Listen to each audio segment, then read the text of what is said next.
And Gaza is a stress test. Et Gaza est un test de résistance. Et ce qu'il a montré, c'est un Occident raciste, quelle que soit la manière dont vous voulez définir le terme. Le point est que ce qui se passait pour les Gazaouis, si cela se produisait ou était infligé à n'importe quel Européen, vous n'auriez pas cette réaction, non pas blasée, mais cette complicité. Nous sommes, en termes juridiques, vous savez, complices avant, pendant et après le fait. Before, during the fact.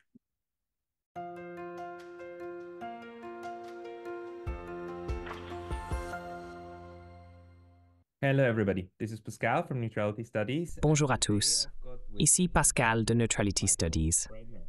Et aujourd'hui, j'ai de nouveau avec moi Michael Brenner.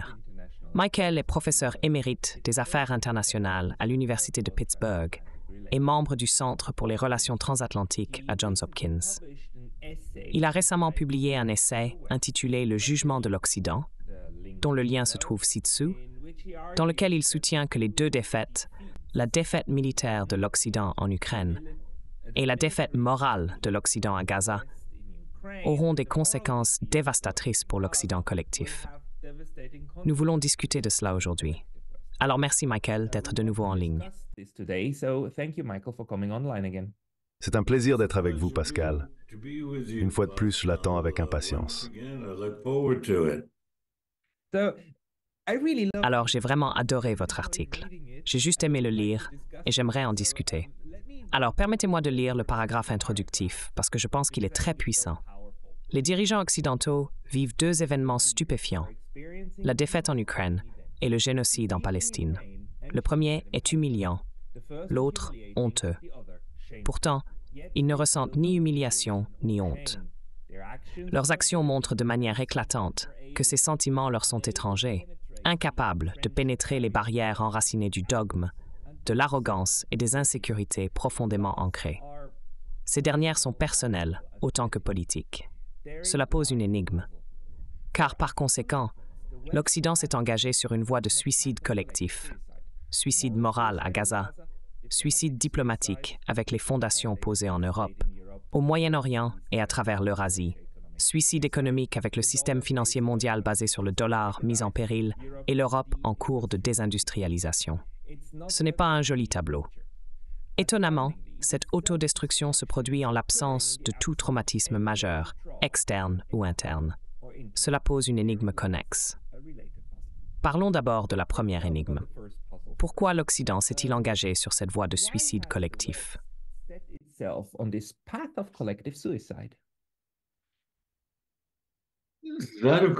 Cela, bien sûr, est la grande question. Et comme je l'ai dit, la question la plus déroutante, parce que je pense que toutes sortes d'explications standards qui seraient enracinées dans notre expérience historique ne sont tout simplement pas suffisantes, si tant est qu'elles soient adéquates. Il est impossible de comprendre ce phénomène à moins de le placer dans le contexte de certains développements plutôt malheureux dans la vie publique des sociétés occidentales en général, qui se manifestent par une dégradation de la vie politique, du débat public et des valeurs énormes qui sont les pierres angulaires d'une politique saine. Je pense que les deux mots qui le caractérisent le mieux, même si ces mots eux-mêmes sont quelque peu abstraits, sont le nihilisme et le narcissisme. Le nihilisme, dans un sens, fait référence à une condition, un état de choses, dans lequel toute autorité institutionnalisée et tradition et les normes et valeurs fondamentales d'une société cessent d'exercer leur influence comme un effet du surmoi collectif sur le comportement des personnes, tant au tout sommet les gens qui sont nos maîtres, les gens qui détiennent les grands offices de l'État. Et en fait, cela est visible également dans l'abus d'autorité par ceux qui détiennent des positions de pouvoir et d'influence dans toutes les institutions, qu'elles soient économiques, financières, etc., ou sociales, même dans les universités. En conséquence, il y a une insuffisance de frein ou de contrôle sur les personnes enclines à agir d'une manière qui est impulsée par l'émotion, par le dogme, par l'ignorance volontaire. By willful ignorance. And I think those are the three traits which Et je pense que ce sont les trois traits qui caractérise non seulement le leadership en Occident aujourd'hui, mais également la classe politique dans son ensemble. Et c'est ce qui permet ce genre de conformité vraiment plutôt extraordinaire et probablement singulière, sans précédent, que vous voyez. Ce n'est pas juste que certains leaders, dans certains États, semblent être déconnectés de la réalité, prenant des actions qui sont contradictoires, poursuivant des politiques qui sont autodestructrices. Ce n'est pas juste les leaders individuels, c'est en effet l'élite politique. Et cette élite politique englobe les officiels, élus et nommés. Elle englobe les médias mainstream, elle englobe même le plus grand segment de l'académie. Et certainement, si nous parlons des États-Unis, cette sorte de constellation de think tanks et d'instituts qui a une influence si proéminente dans la formation de la compréhension du public éduqué sur le fonctionnement du monde, ce qui se passe dedans, et comment nous devrions l'aborder. Ce sont les ingrédients de ce que je pense être un phénomène totalement sans précédent, avec lequel nous allons lutter pour comprendre. La chose triste est que, tandis que nous luttons pour le comprendre, l'Occident s'inflige des blessures que je crois, et je pense en parlant objectivement, sont extrêmement sérieuses. Et il n'est pas du tout clair comment elles vont être traitées, si elles vont jamais guérir, et si les types d'actions correctives nécessaires pour les restaurer à la santé sont même envisagés, encore moins appliqués.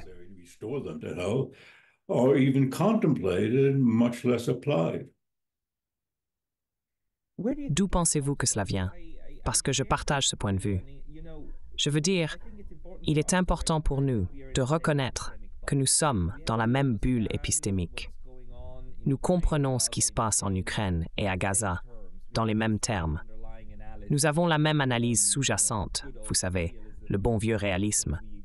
Et je pense que nous sommes tous les deux d'accord avec Mearsheimer. Nous sommes d'accord avec Petraeus. Nous sommes d'accord avec d'autres qui ont une certaine compréhension de ce qui se passe. Maintenant, l'autre côté, les gens qui font ce suicide collectif, soit non, ils ne partagent pas cette analyse. Ils ne sont pas dans notre bulle épistémique. Ils sont dans une bulle épistémique différente, parce que je ne pense pas qu'ils mentent.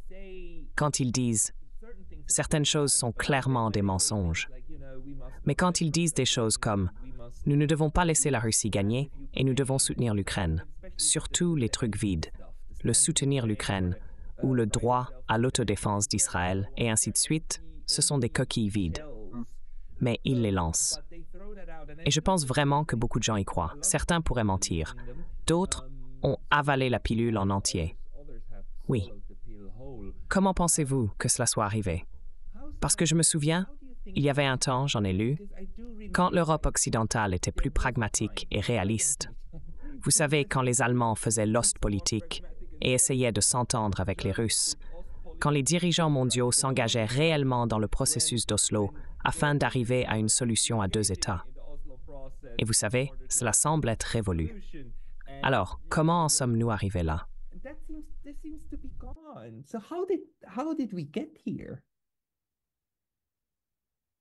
Eh bien, je pense que nous devons commencer par regarder les États-Unis, car cela fait un certain temps que les pays majeurs, et certainement les pays mineurs ou plus petits, de l'Europe, ont exercé leur pleine souveraineté en réfléchissant de manière sobre si leurs intérêts nationaux se situent, s'ils s'alignent complètement avec les intérêts nationaux autodéfinis des États-Unis, et s'ils acceptent la responsabilité de s'écarter parfois de la vision américaine, et donc sont prêts à accepter un élément de contention dans les relations transatlantiques ou bilatérales entre les États-Unis et, vous savez, un pays X en Europe.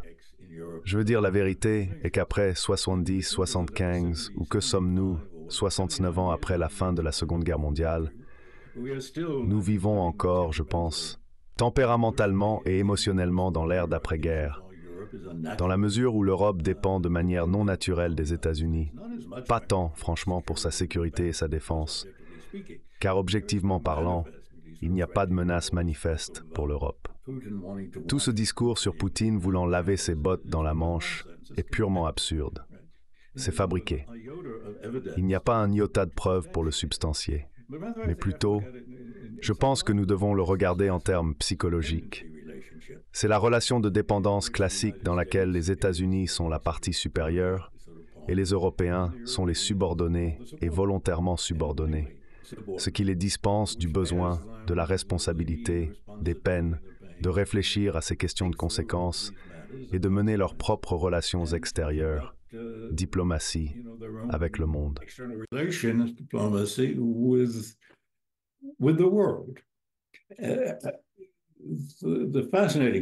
La question fascinante est de savoir pourquoi cette psychologie de dominance et de soumission est restée si omniprésente bien après le moment où les événements qui l'ont construite ou permis de se développer se sont produits. Et ainsi, l'Europe est devenue, en ce qui concerne la scène internationale, politiquement dénaturée. Je suis moins consciencieusement les affaires anglaises, britanniques, françaises que d'autres affaires européennes continentales. Mais cela est évident de soi. Cela est évident depuis un certain temps. Donc, je pense que pour comprendre ce genre de conformité et d'uniformité de perspective, et une perspective qui est déconnectée de la réalité objective, couvrant non seulement les États-Unis mais à travers l'Occident, vous devez connaître cette relation de dépendance, cette relation dominant-soumis. Et donc vous regardez ce qui s'est passé aux États-Unis, qui est la partie dominante, qui façonne la pensée et les émotions à travers l'Occident. Donc nous sommes la source de cela, d'une certaine manière. Et permettez-moi de noter brièvement, je pense, les courants qui se sont réunis. Ne remontons pas trop loin dans l'histoire. Revenons juste à 1991. On parle souvent du triomphalisme américain. Eh bien oui, c'est vrai, mais il n'y a pas eu de grande célébration publique. Il n'y a pas eu de défilé de victoire. Ce que l'effondrement de l'Union soviétique a fait, c'était simplement de confirmer dans le subconscient collectif américain la notion que les EU sont une société privilégiée, un pays placé sur terre, que ce soit par l'histoire ou par la providence, pour mener le monde vers un avenir plus éclairé, meilleur. En d'autres termes, nous sommes nés dans une condition de vertu originelle.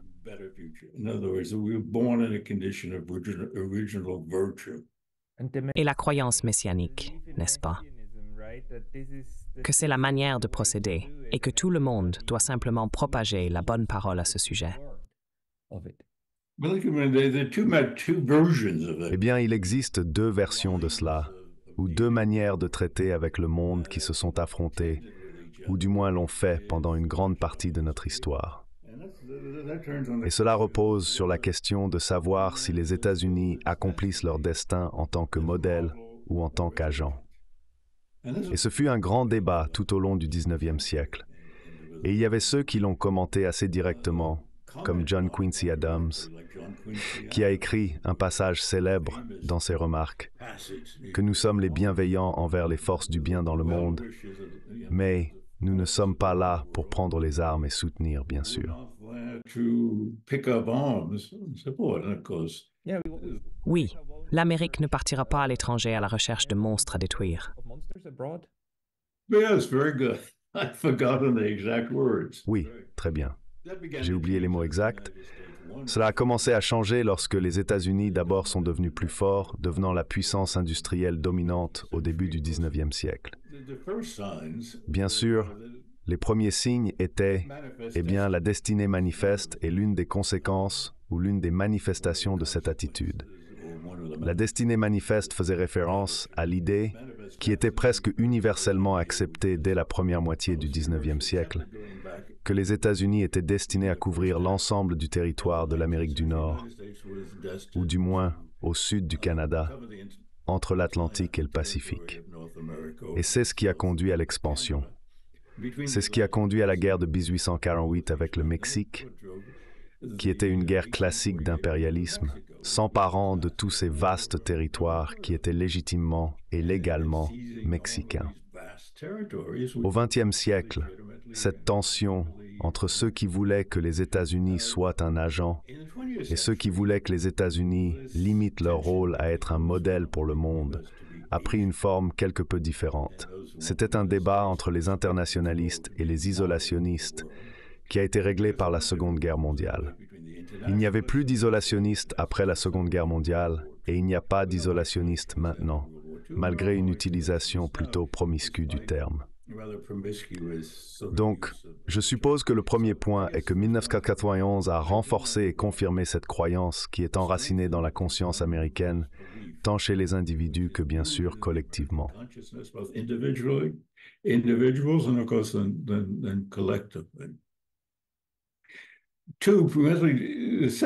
Le deuxième facteur était la notion, désormais presque universellement acceptée parmi les élites politiques, que les États-Unis avaient une opportunité historique unique de façonner le monde à leur image après 1991. Cela représentait une convergence à la fois de l'idéalisme américain classique et de ceux qui pensaient en termes idéalistes, parce que maintenant, cela pouvait façonner le monde à notre image, ce qui signifiait liberté, démocratie, toutes sortes de bonnes choses. Et ces réalistes durs à cuire, axés sur la politique de puissance, comme Paul Wolfowitz, qui voyaient cela comme une opportunité d'établir et de maintenir et d'empêcher tout défi à l'hégémonie américaine. Tout est exposé dans son célèbre mémo de mars, peu importe, le 8, le 10, 90, 91. Et quiconque veut comprendre la pensée américaine sur le monde aujourd'hui et sa place dans celui-ci, et quels devraient être ses objectifs, devrait revenir à ce mémo. Parce que maintenant, les courants idéalistes et hégémoniques et puristes sont érodés. Ils sont entrelacés. Il n'y a plus d'idéalistes purs. Et le changement s'est beaucoup orienté dans la direction de ce que Wolfowitz voulait faire. Et l'une de ses admonestations célèbres, extrêmement importantes et influentes, était que les États-Unis, eh bien, voyons, il y en a deux. 1. Les États-Unis doivent empêcher l'émergence de toute autre puissance qui pourrait défier ou qui pourrait être en position de défier la dominance américaine. Et les États-Unis devraient rassembler et déployer tous les atouts, tous les instruments de pouvoir et d'influence à leur disposition pour s'assurer qu'un tel développement indésirable ne se produise jamais. Et, bien sûr, vous voyez cela se manifester dans la politique étrangère des EU aujourd'hui, n'est-ce pas?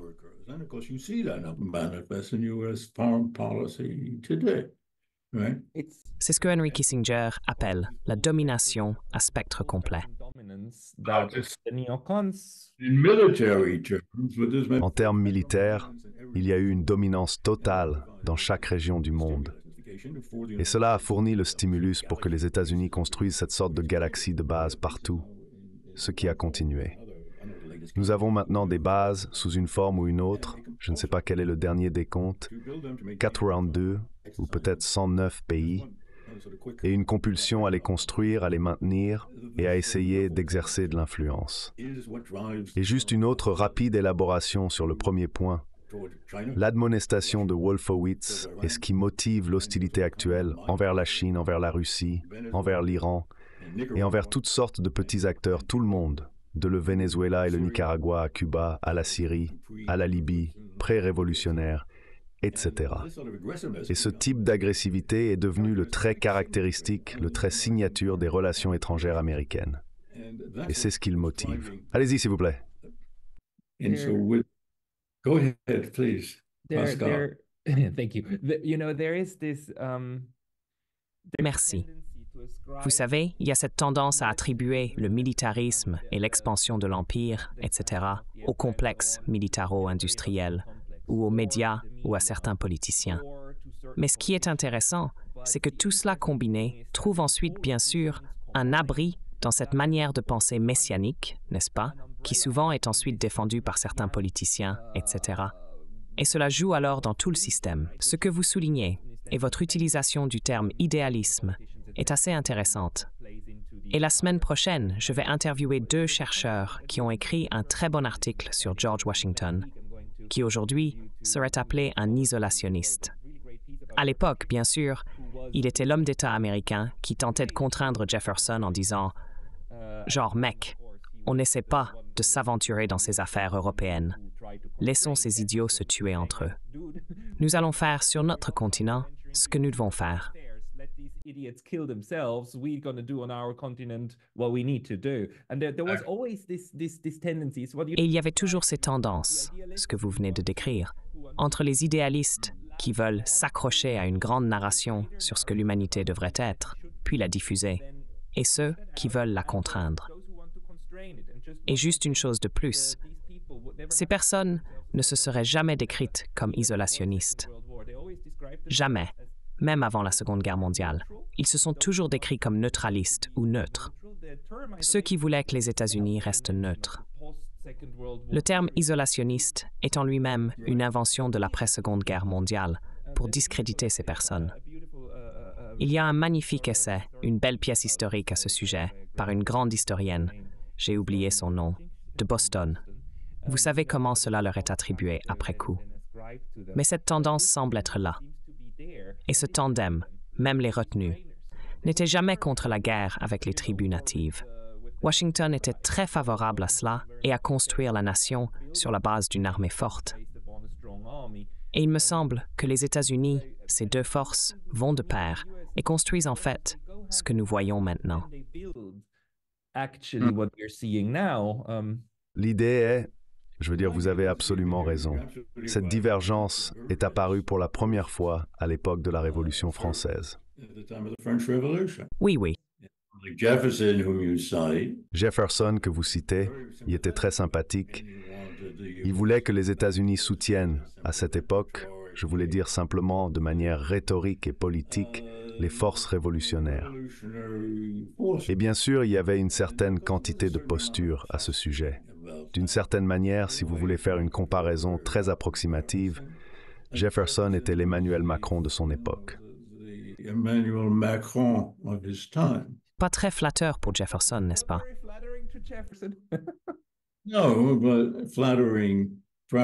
Non, mais c'est probablement flatteur pour Macron, puisque Jefferson avait de très grandes réalisations à son actif, ce que Macron a clairement aussi. Mais c'est une sorte de posture, vous savez, démontrer que vous êtes vraiment dans le vrai, et que vous savez ce qui est vrai et ce qui est vertueux, etc. Mais ce genre d'idéalisme s'est poursuivi, pensons-y, en termes de la dernière décennie ou de l'ère post-11 septembre, n'est-ce pas? Le mouvement ou l'effort des États-Unis pour parcourir le globe à la recherche de malfaiteurs ou de potentiels malfaiteurs, accompagné de la croyance et du but auxiliaire que les États-Unis devaient agir pour éliminer quiconque était sympathique ou un facilitateur du terrorisme, ou franchement, n'importe qui se mettait en travers de notre chemin. Cela aussi combinait réalisme et idéalisme. Souvenez-vous du slogan, qui était très populaire jusqu'à il y a quelques années, appelé le droit de protéger. Oui, Madame R2P. R2P, exact. Et cela est survenu dans le sillage du désastre particulièrement bosniaque et de l'affaire rwandaise. Et cela a touché le profond idéalisme américain. Maintenant, nous devions intervenir pour des raisons humanitaires. Vous savez ce qui s'est passé au cours des 15, 18, 20, 22 années suivantes? C'est que ce principe ou impulsion humanitaire idéale a été instrumentalisé. Bien sûr, oui. Il est utilisé de manière sélective pour dénoncer les pays que nous n'aimons pas en termes politiques de pouvoir, et nous ne l'utilisons pas ou ne l'appliquons pas dans ces situations où le coupable est quelqu'un que nous considérons comme un allié ou un ami, comme dans le cas ultime d'Israël et de Gaza. Mais il y a de nombreux cas comme celui-là. La personnification de cela est Amanda Power, qui est maintenant à la tête de l'USAID. Et elle est devenue en effet l'inspiration pour ce mouvement R2P après la Bosnie. Et c'est elle qui a écrit le livre Divinisant. En effet, Sergio Vieira de Mello, le diplomate brésilien, pacificateur, médiateur, qui a été tué dans un attentat à la bombe à Bagdad. De Mello. Right. And then she became UN ambassador under... D'accord. Et puis elle est devenue ambassadrice à l'ONU sous Obama. Et elle est réapparue.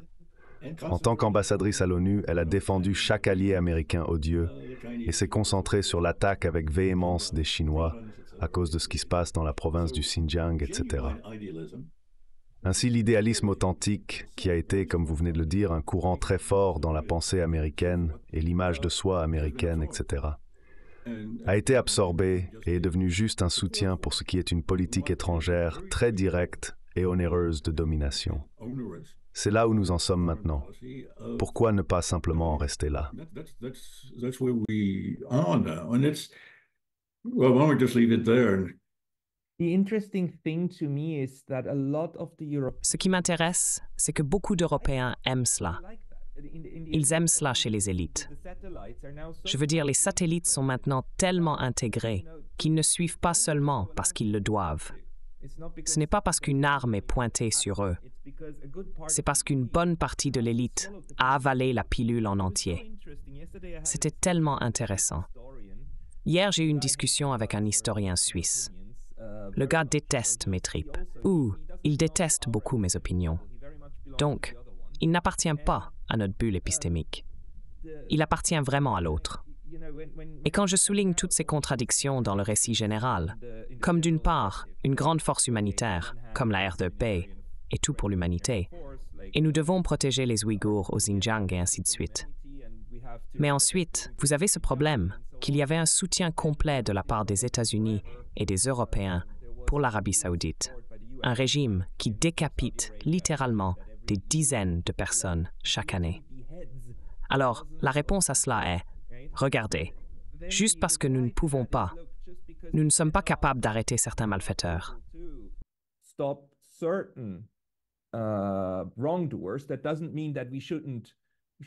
Cela ne signifie pas que nous ne devrions pas nous opposer aux méfaits et aux actes malveillants de ceux que nous pouvons combattre.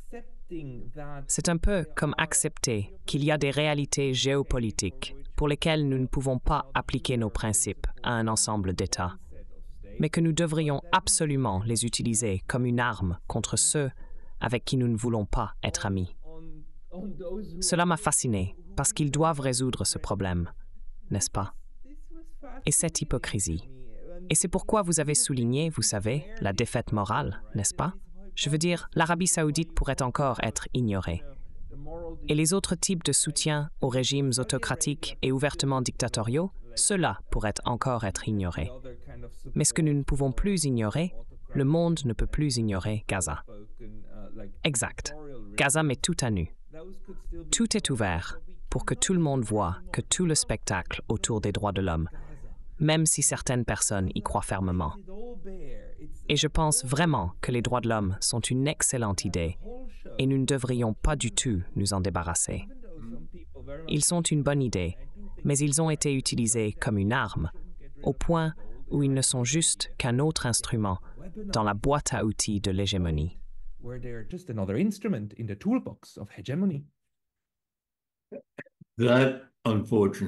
Cela, malheureusement, est absolument correct. Et c'est la grande tragédie de l'Occident. C'est une tragédie qui n'est pas seulement morale. Elle a des conséquences pratiques profondes. Maintenant, la formulation initiale originale que vous avez citée, d'une sorte d'historien suisse, n'est pas entièrement déraisonnable. Dire qu'il y a des situations dans lesquelles on peut intervenir d'une manière ou d'une autre pour empêcher que des choses diaboliques se produisent. Et il y a d'autres instances dans lesquelles on ne peut pas. C'est du bon sens, droit. Mais l'hypocrisie sous-jacente qui a toujours été là, reconnue ou non, c'est du passé. Je veux dire, Gaza est le test de stress ultime. C'est comme si vous preniez une photo, une radiographie du corps alors qu'un fluide le traverse, et le fluide met en évidence l'état réel et le fonctionnement des organes vitaux. Et cela passe comme un test de stress. Et ce qu'il a montré, c'est un Occident qui est raciste, quelle que soit la manière dont vous voulez définir le terme. Le point est, ce qui était infligé aux Gazaouis, si cela était infligé à n'importe quel Européen, vous n'auriez pas cette réponse blasée, mais cette complicité. Nous sommes, en termes juridiques, complices, avant, pendant et après le fait, comme on dit. Vous voyez ce que je veux dire? Et cela doit être compris en partie en termes de racisme. Bien sûr, les émotions associées à tout ce qui concerne les Juifs donnent à cette situation une saveur unique. Vous savez, j'ai écrit un article l'année dernière, nous en sommes arrivés là.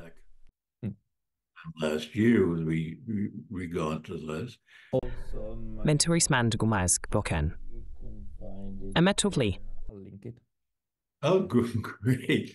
And it inflicts Oh, super. Et cela affecte les États-Unis et l'Europe de manière quelque peu différente. Mais aux États-Unis, il n'y a pas de sentiment latent de culpabilité pour la persécution historique ou le péché de l'Holocauste, n'est-ce pas? Mais aux États-Unis, ce que vous avez, c'est l'énorme pouvoir politique exercé par le lobby israélien. Et cela aussi a été exposé dans toute son étendue. Il s'exerce principalement en ce qui concerne le gouvernement, en dons de campagne. Il dépense des centaines de millions de dollars pour soutenir les candidats.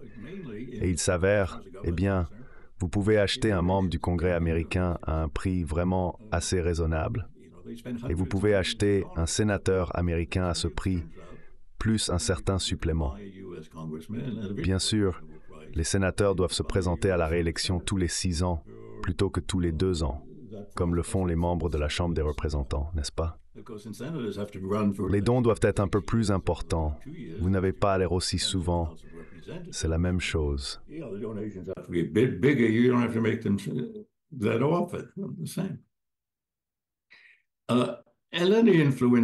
Et puis l'influence se propage également dans les médias, mais ne nous attardons pas trop là-dessus. Je veux dire, il n'y a pas de système de défense pour la complicité occidentale à Gaza. Il n'y a aucune justification, aucune rationalisation.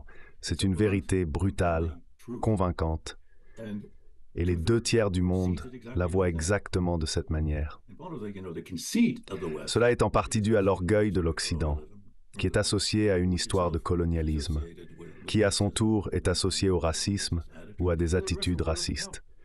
Le reste du monde ne compte pas, selon cette vue. Mais le reste du monde maintenant n'est pas le même qu'il était il y a 40 ou 50 ans. La Chine a la plus grande économie du monde. Les membres des BRICS à eux seuls constituent 60 à 65% de l'humanité. Et vous auriez du mal à trouver une tranche significative de la population en Chine, en Russie, en Inde, en Indonésie, dans la plupart de l'Amérique du Sud ou au Brésil, qui partagent la perspective occidentale sur Gaza. En fait, la plupart d'entre eux ne m'aiment pas la perspective occidentale sur l'Ukraine.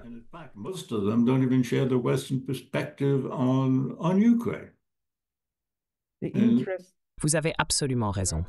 Je viens de rentrer d'Asie du Sud-Est, de Thaïlande et d'Indonésie, et quand vous parlez à n'importe qui là-bas, ils ne partagent pas cette perspective. Ce qui est intéressant, c'est que bien sûr, les Européens et les Américains, je veux dire, même les Japonais, même au Japon, comprennent ces guerres plus dans le sens de comment elles sont dépeintes en Occident, mais pas tout à fait. C'est bien plus nuancé. Les chaînes de télévision ici essaient d'expliquer beaucoup plus d'où cela vient, plutôt que d'essayer de créer un récit unique, ce que nous vivons. Cette propagande indicible, qui est juste comme un déluge nous balayant. Le fait est que les Européens, depuis les 500 ou 600 dernières années, ont toujours pris pour acquis que leur récit actuel et leur explication du monde, et l'explication que tout le monde d'autre qui ne la comprend pas, n'a tout simplement pas encore assez appris. Ils sont trop en retard et ont juste besoin de rattraper leur retard pour comprendre la bienveillance bénigne de la beauté du christianisme. Vous devez tous l'avaler en entier. Combien nos merveilleuses valeurs sont bonnes. Chaque génération, en provenance d'Europe, encore et encore, a pu pendant 500 ans ou 600 ans l'enfoncer dans la gorge de tout le monde avec une pure force, avec le fusil. Et ceux qu'ils ne voulaient pas forcer, même comme nous nous en sommes débarrassés, n'est-ce pas? Les Européens ont vidé 3 continents de leur population originale au cours des 500 dernières années. Actuellement, ce qui arrive aux Palestiniens est probablement le dernier genre de croissance de cela. La dernière tentative d'atteindre un résultat similaire. Et maintenant, cela ne va plus fonctionner. C'est un véritable changement authentique dans la manière dont la politique mondiale fonctionne. Pour la première fois en 500 ou 600 ans, les Européens blancs et les Américains, vous savez, je veux dire, c'est pourquoi nous appartenons ensemble, n'est-ce pas? Parce qu'ils sont des Européens émigrés. Cela ne va plus fonctionner. Je me demande vraiment si nous pouvons éviter une 3e guerre mondiale, étant donné que c'est un changement fondamental.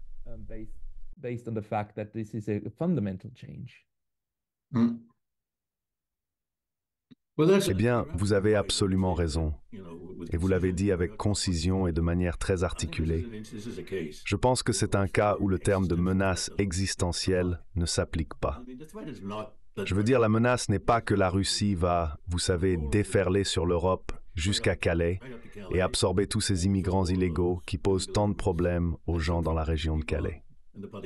Ce n'est pas que la Chine représente une menace militaire pour les États-Unis ou l'un de ses alliés, n'est-ce pas? Ce n'est pas que le Venezuela représente une menace quelconque pour les intérêts américains dans l'hémisphère occidental. En y regardant de plus près, c'est plutôt le fait qu'ils aient grandi, se soient développés, renforcés et qu'ils aient leur propre vision autonome du monde et de son fonctionnement. Et pire encore, leurs propres idées sur la manière dont la politique devrait être organisée, qui n'est pas seulement anathème, c'est en quelque sorte antithétique à l'Occident en termes intellectuels. Cela semble être en quelque sorte contraire à la nature. Exact. Et nous semblons incapables de faire face à cela. And we're seemingly unable to contend with that. So actually we had, when you think Lorsque vous pensez à la Chine en particulier, la Chine déstabilise vraiment les élites américaines plus que la Russie, bien que l'hystérie et la manie anti-russe soient très difficiles à expliquer. Vous essayez une hypothèse après l'autre, et aucune ne fonctionne. Je pense que les Russes ont en effet été désignés par l'Occident comme des WOGs dans le terme britannique, qui signifie Worthy Oriental Gentlemen, gentilshommes orientaux méritants. C'est un terme péjoratif pour tous les non-européens. Et donc, ils constituent une menace au-delà de tout ce qui est tangible.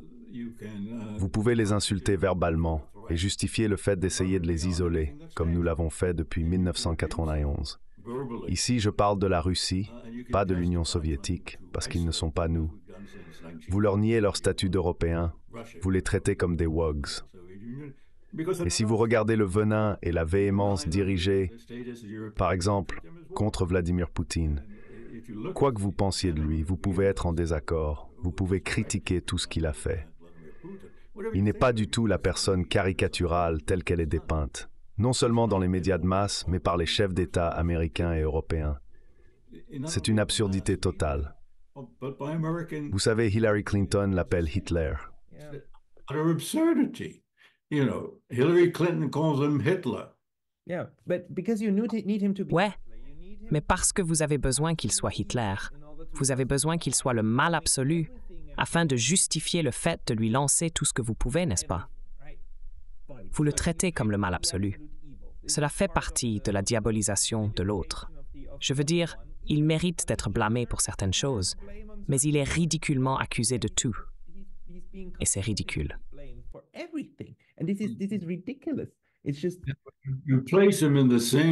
Vous le mettez dans la même boîte émotionnelle, n'est-ce pas? Et Saddam Hussein, Kadhafi, et même Idi Amin, vous savez, ce sont tous des gens de la mauvaise espèce.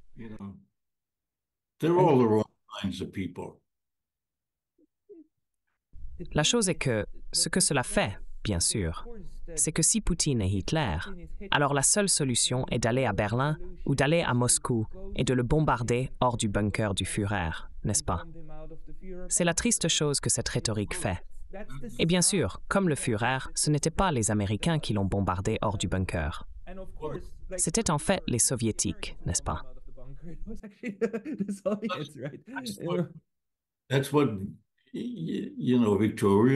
C'est ce que Victoria Nuland, l'ancien Premier ministre Boris Johnson et Madame Baerbock en Allemagne aimeraient faire, ainsi que tous ces gens étranges dans les pays baltes.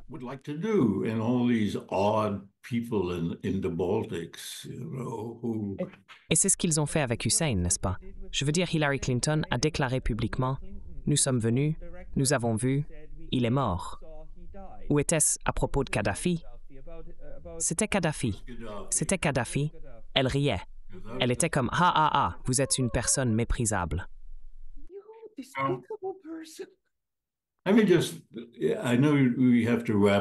Permettez-moi juste, je sais que nous devons conclure que la batterie le permette ou non. Permettez-moi de faire un point plus large, qui est confronté à la montée du non-Occident, qui est principalement la Chine, mais pas seulement la Chine. C'est principalement l'Inde, à propos de laquelle il y a beaucoup de réflexions ambivalentes en Occident. L'Inde elle-même est ambivalente quant à savoir avec qui elle s'identifie. Vous savez, l'Indonésie avait un choix. Et le choix était de les considérer comme hostiles, des rivaux potentiels à être réprimés d'une manière ou d'une autre. Nous pouvons penser à diverses manières et à ce que signifie réprimer. Mais nous ne savons pas, vous savez, l'approche Wolfowitz. L'autre était de reconnaître que ce n'était pas un donné du système international, mais que la période d'hégémonie américaine après 991 est terminée pour des raisons objectives. Et vous devez travailler à travers une diplomatie habile et soutenue à des termes de non seulement coexistence, mais à des termes d'engagement avec eux. Et donc, beaucoup d'institutions internationales doivent être modifiées, des arrangements doivent être ajustés, des compréhensions doivent être atteintes à travers un processus soutenu de diplomatie. Et vous devez vous mettre d'accord sur des règles du jeu. Et je ne pense pas que cela aurait été du tout impossible, parce que ni la Russie ni la Chine ne sont intrinsèquement hostiles ou antagonistes à l'Occident en soi.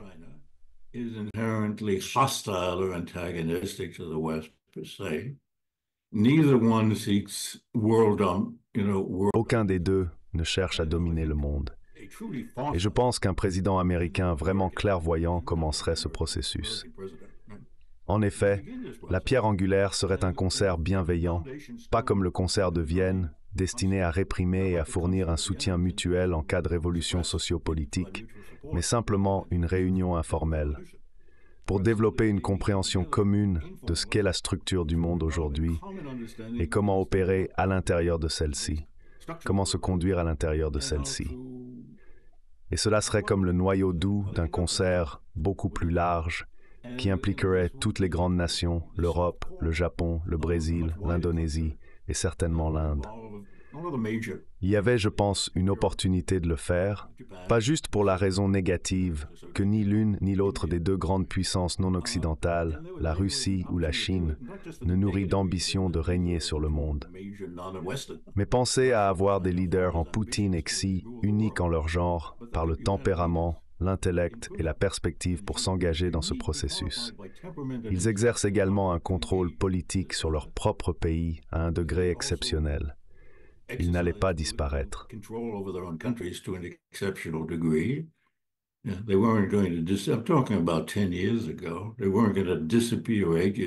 Je parle d'il y a 10 ans. Ils n'allaient pas disparaître, vous savez, du jour au lendemain, n'est-ce pas? Donc, ils avaient à la fois une dominance dans leur propre pays, en utilisant ce terme dans son sens neutre, d'accord? Ils étaient capables de conclure des accords. Ils auraient été capables de conclure des accords. Très peu de contraintes en interne, bien que vous savez, il y en avait quelques-unes. Et ils avaient de la longévité, parce que ce n'est pas quelque chose que vous écrivez simplement sur un bout de papier, que vous signez et qui se met en œuvre de lui-même. Et nous avons perdu cette opportunité, qui était à mon avis une opportunité historique unique et distincte, qui heureusement s'est ouverte à nous à un grand carrefour historique dans la vie de la planète. Il n'y a personne, eh bien, lors de la dernière session, il n'y avait personne parmi les élites de la politique étrangère américaine qui ait jamais pensé en ces termes. Et il n'y a personne, même aujourd'hui. Eh bien, il y a une poignée de personnes très exceptionnelles et distinguées, certaines parmi elles que vous connaissez et que vous avez eues sur votre chaîne, qui le reconnaissent, mais personne qui est actuellement actif, ni en termes de la position ou du bureau qu'ils occupent, ni en termes de leur notoriété publique. Il n'y en a pas un seul. Et je ne crois pas qu'il y ait une figure remarquable comme ça en Europe non plus.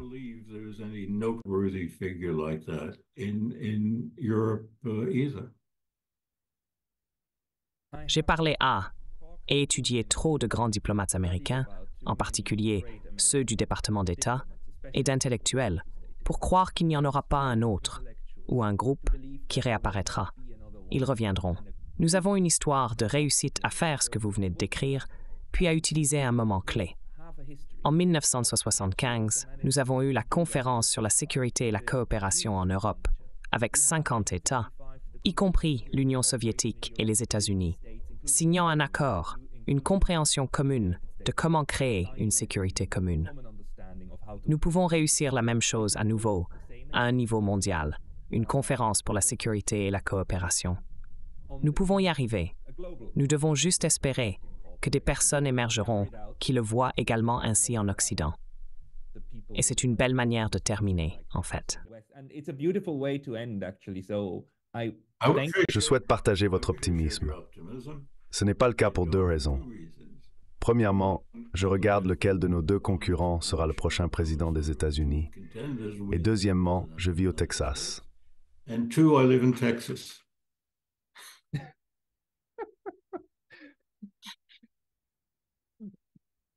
C'est agréable de papoter.